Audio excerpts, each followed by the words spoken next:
sana. Shukran. Karibu sana katika Kameme TV. We mwega? Ndi mwega fio. Korea uma kuhana atia? Gutiri na uru. No korathi wega. No korathi wega. Leo inakaa niko na watu wanaongea Kiswahili, hakuna watu wanaongea Kikuyu, Kizungu, hizi vitu zote. Kazungu Kome. Karibu sana katika TV ya Kameme TV. Wewe unajulikana sana, najua ulikuwa mtangazaji wa hapo awali wa radio hapa nchini Kenya. Na sasa hivi Kazungu Kome ni nani? Anafanya kazi gani? Yeye anachangia nini katika Jamhuri ya Kenya? Kome Kazungu ni kijana mweledi sana. Nimekuwa nikiangazia masuala kwa mbali na sasa kuweza kuangalia masaibu ambayo anakumbwa Kenya na tunaweza saidia vipi. Kwa mfano wakati ambapo ule mwanariadha anapozungumza ndio hali ilivyo, lakini je, nani atasaidia? Sasa ndio tunajaribu kuweza kuleta positive change katika jamii. Lakini kwa mfano huyo jamaa Ibrahim venye amezungumza, unasikia kuna mtu alimnyang'anya milioni 13. 13 million Kenyan money. Huyu anaweza saidika kivipi? Kuna mbinu tofauti, na kama ulivyosikia akisema kwamba wanariadha wengi wanapitia mambo kama hayo. Lakini Wizara ya Sport katika taifa la Kenya isaidii, shirikisho la riadha nchini alisaidii. Kwa hivyo kuna wale mawakili ambao nadhani wanaweza kumsaidia katika taifa la Kenya. Ile angalau kidogo aweze kuzoa pesa ambazo aliweza kutapeliwa katika mataifa hayo. Na si hayo tu, lazima kuwe na mikakati kwa wanariadha wote. Maanake kuna mbio nyingi ambazo zinafanyika. Majuzi kulikuwa na mbio katika taifa la Rwanda. Bado wanariadha wana complain, wanalalamika tukulipa zile hela zetu na tuliweza kushinda. So nadhani kwamba kunafaa kuwa na professionalism katika riadha. Na endapo tuweza kufanya hivyo, kuanzia makocha na safiri wapi, unalipwa pesa ngapi, wajibikaji, nadhani litaweza kuwa ni jambo la muhimu na la busara. Lakini kabla ya kwa tuweze kuingia katika mazungumzo yetu ya siku ya leo, Jamhuri Day nilikuwa na mahali na president. Sasa umepewa kazi? Bado. Tutafutie kitu bana huko ndani. Astiaste, naam. Nadhani ukiweza kuangalia katika taifa la Kenya, serikali inafanya jinsi wezavyo. Lakini hapo mambo mengi ambayo tumeweza kukosea sisi kama wa Kenya. Ukijiuliza kwa nini Kenya tushindi medali? Sababu moja tu. Utafiti umeweza kuonyesha kwamba mataifa ambayo yanashinda ni juu ya mambo matatu. La kwanza, kuna resources za kutosha. Jambo la pili ni katika mambo na utamaduni. Na vile vile kuna mambo na climate. La kushangaza ni kwamba Kenya na Ethiopia tunafanya vizuri. Lakini kumekuwa na a lot of corruption. Sisi wenyewe kama Kenya tujui kama tunapenda riadha, tujui kama tunapenda michezo gani, haiko katika utamaduni wetu. Elekea taifa kama vile DR Congo. Wakati ambapo kuna soka, stadium imejaa, kila mahali kumejaa, yani uzalendo upo. Kwa hivyo nadhani tumepoteza kidogo kama taifa la Kenya. Kwa hivyo kabla tuanze kutupa lawama hapa na pale, tujiulize sisi wenyewe. Je, tunapenda mchezo? Mara ngapi Harambee Stars wamecheza katika uwanja wa Nyayo, uwanja wa Kasarani? Tumeenda kuwatazama? Hakuna. Hata Kenyatta Stadium haiko imejaa wakati wa final. Wakenya walikataa kuenda. Wakenya walikataa kwenda. Kwa hivyo nadhani lazima tuwe na msisimuko, na mchezo ambao nimeweza kushuhudia mara kadhaa ambao umekuwa na msisimuko ni volleyball. Sana sana Nyeri. Katika uwanja watu wa Nyeri pongezi. Hao wanajitokeza kwa wingi wakati ambapo kuna volleyball, vile vile katika Nakuru. Lakini kwingine kwa ambako unaenda, sidhani kama watu kama wa Kenya tunapenda timu zetu, hatujivunii kabisa. Naam. Kazungu, mwaka wa 2017 Kenya Sports. Tulianza wapi, tumefika wapi? Kuna mambo ambayo tunaweza jivunia haya tumeweza kuyapokea, ama mambo haya tunaweza simama na tuseme nchi ya Kenya mwaka wa 2017 jina la Kenya limeweza kusikika katika dunia mzima. Ni mambo gani ambayo unaweza jivunia wewe mwenyewe kama Mkenya 2017 kimichezo? La kwanza nitasema kaka na ambaye anaitwa Manang'oi. Nilikuwa natazama katika mbio za Oslo za Diamond League, ile masafa. Aliweza kufanya vyema tena sana, kwa hivyo ni jambo la kwanza ambalo naweza kujivunia. Tumekuwa na timu zetu zikijaribu hapa na pale katika mchezo wa raga, lakini hatujafanikiwa tena sana pakubwa. Lakini jambo ambalo nadhani kwamba ni la kuridhisha ni michezo ambayo tuliweza kuandaa kama taifa. IWF Under 18. Ni mikakati ambayo ilikuwa kabambe tena sana. Na nitamshukuru marehemu Mkaisere. Nadhani aliweza kujitolea kwa hari na mali kuhakikisha kwamba shughuli inafanyika. Ni shughuli ambayo ilikuwa pevu, licha kwamba kulikuwa na malalamiko hapa na pale, hatukulipwa. Kuna watu ambao wanasema kwamba hawakulipwa. Nadhani ni changamoto ambayo imekuwa kila mahali. Naam. mpaka wa sasa. Lakini tukiangazia kando, nadhani hilo ndilo jambo ambalo naweza jivunia kama Mkenya, kwamba tuliweza kuandaa makala ulimwengu, tukakuwa na umati mkubwa zaidi, Wakenya wakaweza kufanya vyema. Nadhani hilo ndilo jambo kubwa sana ambalo tuweza jivunia mwaka huu. Juzi ya Mungu Kenya wameshinda Sekafa sana. Hilo si jambo la kujivunia. Nilikuwa ni japo. Ilikuwa bahati nasibu. Ukiangalia katika timu yetu kama Harambee Stars, tumekuwa tukibahatisha. Na tangu wakati ambapo elimu ilikuja ya soka katika taifa la Kenya, ilikuwa ni mwaka 1935. Ikaletwa katika syllabus, ilikuwa ni riadha vile vile soka. Kuna wakati ambapo Kenya ilitamba.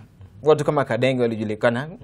Watu wengi waliweza kujulikana, lakini kuanzia mwaka 1985 ufisadi ukiingilia katika soka yetu.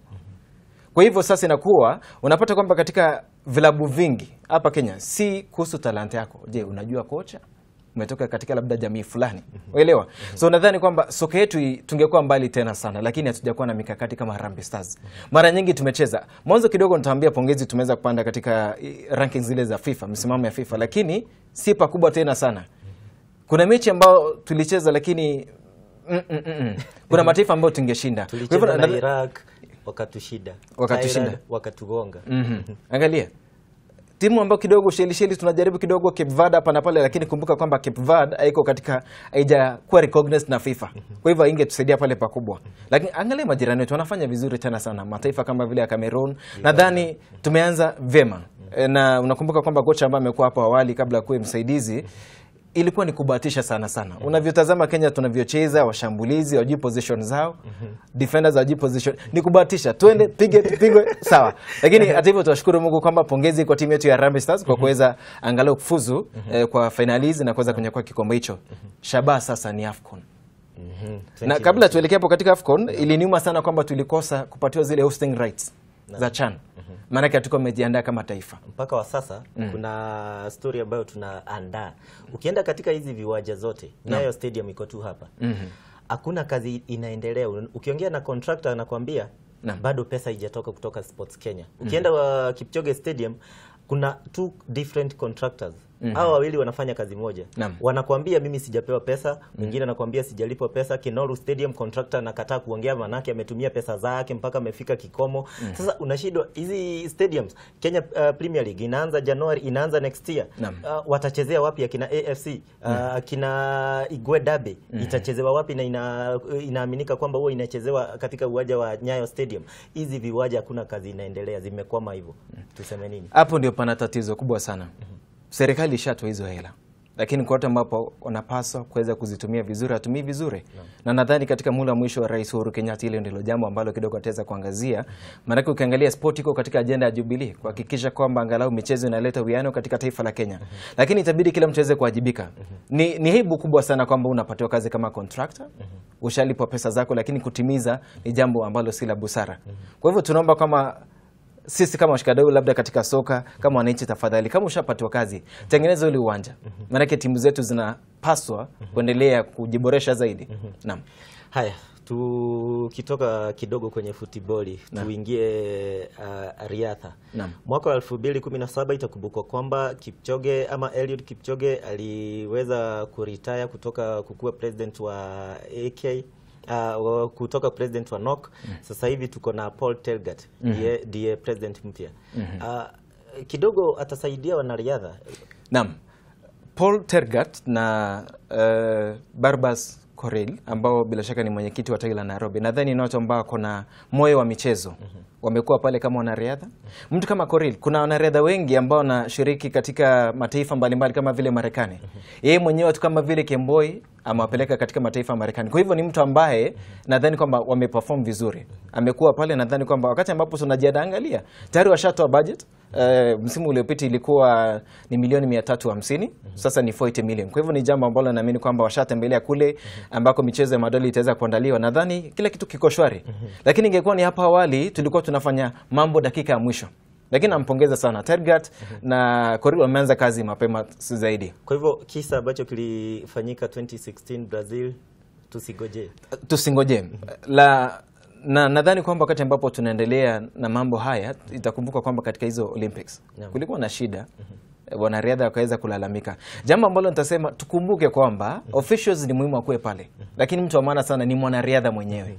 Kwa hivyo tuhakikisha kwamba wanariadha wetu wanapatiwa malazi mema, malezi ni mema vile vile, na tickets ni nzuri. Na ukiangalia katika riadha imefanyika wakati ambapo timu nyingi zinasafiri. Zile ndege ambazo wanatumia jamani unapata official wanatumia ndege za high class. Ukikuja kwa wanariadha, wachezaji, unapata mpaka wengine last time mpaka Julius Yego alikuwa amesema mimi sitasafiri. Mnaacha wengine mnabeba nusu. Kwani kuna mchezaji nusu na mchezaji mzima. Huo sio uzalendo jamani. Na ndilo jambo ambalo tungetaka kuomba wale maafisa ambao wanasafiri. Tukumbuke kwamba wakati ambapo zile medali zinakuja ni wanariadha wenyewe, sio wewe. It's important that you're there, but then tujaribu tu katika maisha the same. Naam. Na nakumbuka ilikuwa ni fedha kwamba wakati wa Olympics kwamba wachezaji wengine mpaka wanashika ati wameenda kuomba chakula. Inakuwa ni kesi ambazo zinaendelea hapa na pale. Wengine wanakolala si mali pa kuridhisha. Aibu gani kama taifa la Kenya jamani? Hapana, tuache binafsi, tufikirie ni nini tunaweza fanya na riadha wetu. Manake wakati ambapo mwanariadha ako sawa, they'll perform very well for you as a nation. Naam. Maoni yako kwa habari ni Minister wa Sports hapa nchini Kenya, Dr. Hassan Wario. Amefanya kazi, anafaa kuendelea na kufanya kazi in the next 5 years. Hapo swala tata. Swala tata kabisa. Nitasema jambo moja. Wario ni overseer wa michezo katika taifa la Kenya. Lakini federation ambazo tuko nazo zimekumbwa na ufisadi wa hali ya juu. Anajaribu jinsi anavyoweza, lakini federation zenyewe lazima mwanzo zitokee kwa wazi. Pesa mwatumia vipi? Maana ukiangalia kwa mfano katika michezo mingi unapata kwamba kuna wakati ambapo kampuni ya Safaricom ilijiondoa kufadhili michezo. Wakasema kwamba ufisadi hatutakubali. A lot of corruption ilikuwa inaendelea katika mchezo wa raga. Kumbuka Safaricom Sevens wakasitisha. Kwa nini? Corruption. Soka ya Kenya ilikuwa sawa. Wakati ambapo rais wa awali alipokuwa, bas tukadidimia chini. Kwa nini? Ufisadi katika michezo. Kwa hivyo nadhani mambo mengi, nadhani kwamba sukumo la mwisho ni kwa wale viongozi wa shirikisho mbalimbali katika taifa la Kenya. Lakini kidogo ukienda kwa wachezaji ukiongea na wao wanasema hatutaki Wario. Sports amepeleka wapi, alitoa wapi, tuko wapi, tunaelekea wapi. Wengi wanasema Wario ndio shida katika michezo ya Kenya. Sikubaliani nao. Kwa nini? Manake nitakwambia kwa mfano kama mimi ni mzazi wako. Uko kule nje katika kiwanja. Nimeacha ndugu wako aweze kukuwajibikia. Itakuwa vipi tena mimi ndo nafanya naanguka katika mtihani katika shule? Nadhani ni zile lawama ambazo tutarushania hapa na pale, lakini ukweli kwamba ni uchungu. Ukweli usema kwamba kuna watu ambao wajibike. Kabla utufike kwa waziri. Viongozi wa vilabu mbalimbali ulize wenyewe. Kwa mfano juzi umeona kwamba wachezaji wengine hata wanagoma maana yake hawajalipwa. Hiyo ni mambo ambayo tutasukuma kule juu. Nadhani kwamba ndio kuna tatizo.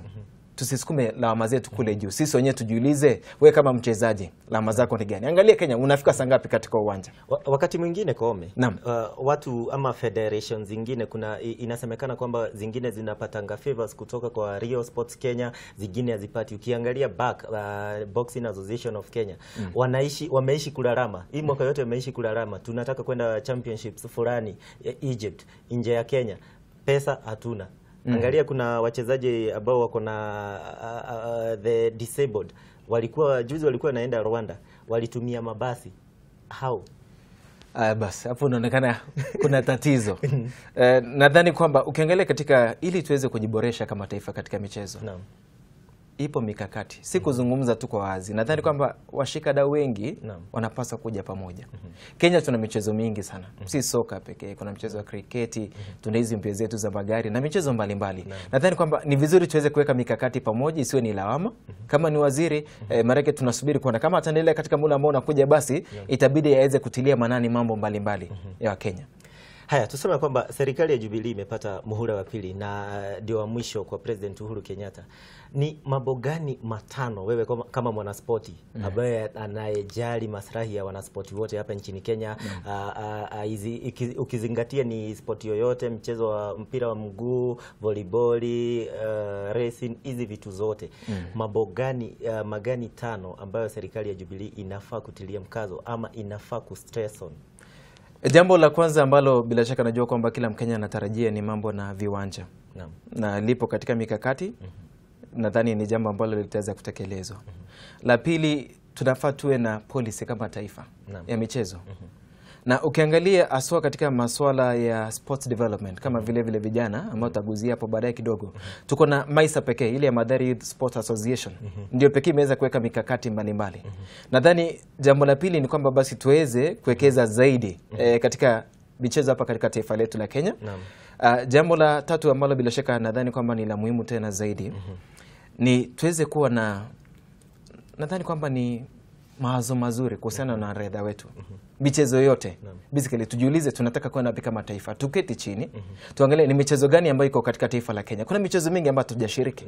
Kwa mfano canoeing, rowing zinafanyika kule Sagana, zingine ni kule katika creek kule sehemu za Mombasa. Rock climbing, bas mountain, hizo rock climbing na mountain climbing zote zipo. Kenya kuna michezo mingi zaidi. Na nadhani kwamba serikali ni vizuri iweze kuketi chini, isiwe tu ni stadiums pekee.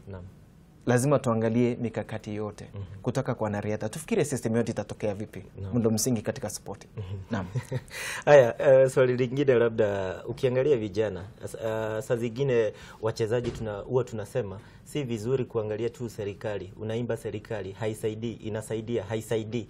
Sisi kama vijana, sisi kama wachezaji, ni role gani tunafaa kuplay ya kwanza ama tunafaa kutimiza ya kwanza kabla hatujafikia serikali tuambie sisi tumefanya A, B, C. Si nyinyi tunataka mtufanyie hizo zingine. Nitasema kwamba vijana wanajua sana kucheza katika michezo ya pata shika na potea. Na wewe kama mwanariadha popote pale ulipo, si serikali kila wakati, si timu yako kila wakati, umeweka effort gani binafsi? Angalia wanariadha ambao wanatajika katika ulimwengu, Cristiano Ronaldo, wote asubuhi wanapiga mazoezi. Angalia mtu kama Eliud, wanafanya mazoezi usiku kucha, waelewa. Kwa hivyo nadhani kwamba ni vizuri mwenyewe kama mwanariadha uweze kujitolea, ujue kwamba kuna jambo ambalo laja hivi kwa rahisi. Kwa hivyo sisi kama wachezaji wachanga tuweze kujitolea, tunafanya part yetu. Na kidogo kabla ukuje nilikuwa na wachezaji wa kabadi wanasema hatuna pesa, hatuna federation zingine azitutambui. Hii jambo la kutambulika, nani wanatambulika, michezo gani inatambulika, pengine linaweza suluhishwa kivipi? Miaka 2 iliyopita nakumbuka waziri Waria akisema kwamba kama wewe ni federation ujisajili. Ni jambo ambalo wengi waliweza kufanya, kuna wale ambao kufanya hata kidogo.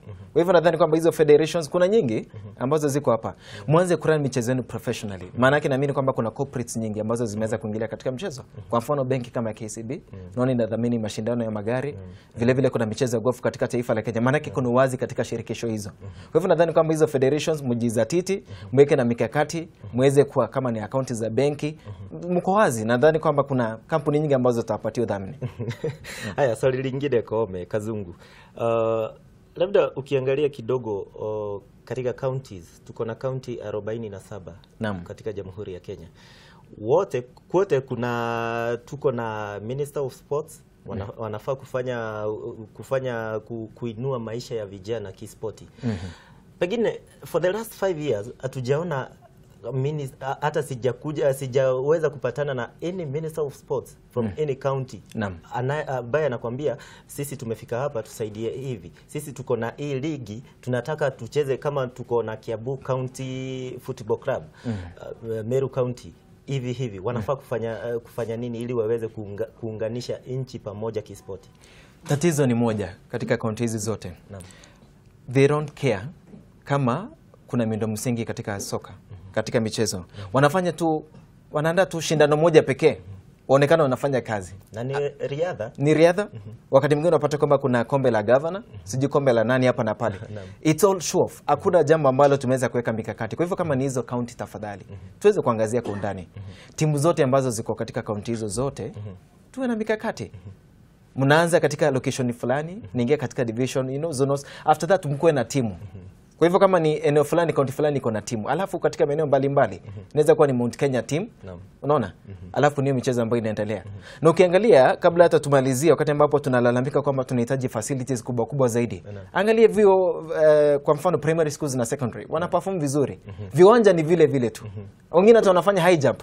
Achana hata na mchanga ule ambao tunajua. Mtu ambaye anatumia si mtu wa chuma. Kwa hivyo nadhani kwamba it's all about kujitolea kama wa Kenya. Na tupende sport zaidi na vile vile tuweze kuiga sport kama utamaduni wetu. Niliona mpaka kuna Minister of Sports mwenye amepitisha miaka 50 a certain county. Hiyo nayo anafaa kuangalia vijana kivipi. Kuna 50 years utafikiria pamoja na vijana. Simba mzee bado ni Simba. Haya, tukimalizia baada Kazungu, pengine advice yako, na najua kwamba uko na mipango mizuri sana kwa vijana wa Kenya. Pengine ni mipango gani uko nayo 2018 ikifika kwa vijana, sporti, government ya Kenya hivi? Mpango ni mingi zaidi. Na nadhani kwamba mwanzo kabisa lazima ikuwe na hiyo awareness. Tuweze kuwa na talent development katika county mbalimbali. Na vile vile tujiulize hao vijana wetu ambao wanafanya kama ni soka, ambao wanafanya katika volleyball, tunaweza wapeleka wapi? Naangalia kwamba kuna wanariadha wengi, kwa mfano michezo zingine ambayo Kenya hatujaenea zaidi. Lakini kuna katika mchezo wa basketball, wachezaji watoto wanacheza katika mataifa ya Marekani. Kwa hivyo nadhani kwamba jambo ambalo litakuwa muhimu zaidi ni kuweza kuangalia mikakati ambayo tuko nayo, si kwa sababu ya siku moja ama siku mbili. Tuangalie maisha yetu ya usoni. Kwa hivyo ni jambo ambalo bila shaka litakuwa katika kipaumbele, tukiweza kusaidia vijana. Si ile tournament tunaleta kwa sababu kuleta, hapana. Lazima kuwe baada ya hapo ni nini tunafanya wale wanariadha. Wale kama ni watu wa soka. Na ni mambo kadhaa ambayo nchi ya Kenya tunafaa kusoma lessons za sport kutoka kwa nchi gani? Afrika, worldwide. Nadhani kwamba tunaweza angalia Ushelisheli. Taifa dogo zaidi. Ambalo alikuwa na watu wengi lakini limejitokeza vizuri tena sana. Na mwisho labda kabisa nitasema kwamba tuangalie taifa la Ujerumani. Ukiangalia Ujerumani, sababu ya kuwa kuna timu kama vile Bayern Munich, kuna vile Borussia Dortmund, na hizo timu zote ni maana yake soka ya Ujerumani ianzi pale katika taifa la ianzi juu. Kuna ile zile youth development programs. Alafu jambo la mwisho tafadhali, tumesahau akina dada, women. Kabisa. Ni mchezo ambao tumeweza kusahau. Juzi niliona ati timu ya Kenya Lioness ati walikosa kushiriki katika msururu ule wa Dubai. Ati hakukuwa na pesa. Unaona? Waelewa. Lakini nadhani kwamba si hatakuwa na pesa, walisahau kulipa zile era tunasema kwamba za registration. Entry fee ndio hatukulipa. Ambapo ni pesa kidogo tena zaidi.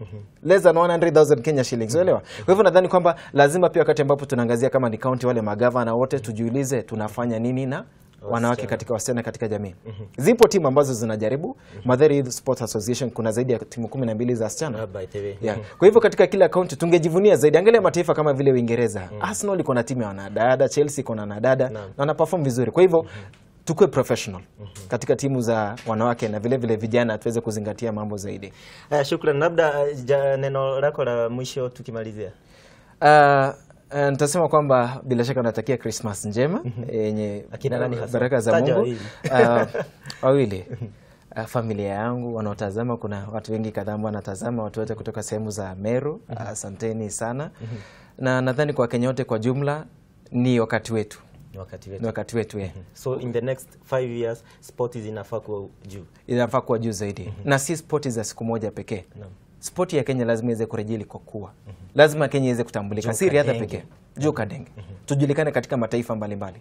Najivunia kwamba siku moja tutapata timu kama Arsenal inachezea hapa. Friendly matches. Wanariadha wetu juzi wamekuja Tanzania. Wamekuja Tanzania majuzi. Watakuja karibu ya. Kwa hivyo ni mikakati mizuri katika miaka 5 ijayo tumpatie rais wetu nafasi nzuri ya kuwa na naibu William Ruto. Nadhani watajitolea vilivyo kuhakikisha kwamba sport ya Kenya inaendelea kupaa kileleni jinsi inavyopaswa kuwa. Na la mwisho kabisa nitasema kwamba nilizungumza na Mheshimiwa Ngunjiri wa Bahati. Michezo mingi hatuna uwanja. Kwa hivyo kama aliambia kama bunge watajaribu kidogo kuangalia kama kunaweza kuwa angalau na bills ambazo wanaweza pitisha. Kuna shamba nyingi sana ambazo hazitumiki kwamba at least tunaweza tumia hizo katika michezo mbalimbali. Kwa hivyo tuwekeze katika facilities, wanariadha tujitolee sisi wenyewe. If you are sportsman, continue working hard. We'll find you there as a government. Ama tuonekane hapo kama serikali. Shukrani sana Bwana Kazungu kwa wakati wako katika Kameme TV. Tutapatana baada ya Christmas. Unaenda wapi? Christmas naenda Meru. Meru. Meru sitafika. Kuna madam anaitwa Rose hapa, director. Ametoka Meru. Salamu zako kivipi naweza zifikisha? Mukeithie. Demokeithie muno. Demokeithie muno. Thank you muno. Na njira ni aketheka. Ni aketheka. Mwire thank you. Nimefurahi kuwa hapa na thikiriria hothe murathimu na mukore na Christmas njega. Thank you muno. Asante sana. Tumana Kazungu Kome, huyo ni mwandiki wa tene wa nyumba cia mohoro guku bũrũri-inĩ na ningĩ nĩ agĩkoretwo mũhari-inĩ wa mbere agĩteithĩrĩria bũrũri-inĩ ũndũ wa mbeũ njĩthĩ